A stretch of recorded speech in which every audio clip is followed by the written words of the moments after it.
అందుకని doctor bill gram ఒక మాట అన్నాడు. That's why Dr. Bill Graham said, నువ్వు మాట్లాడే మాట అది ప్రేమతో కానీ దయతో కానీ ఉన్నదా?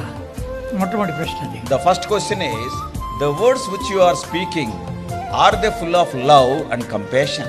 నువ్వు మాట్లాడే మాట నిజమా అబద్ధమా? And secondly, the words which you are speaking, are they truth or lies?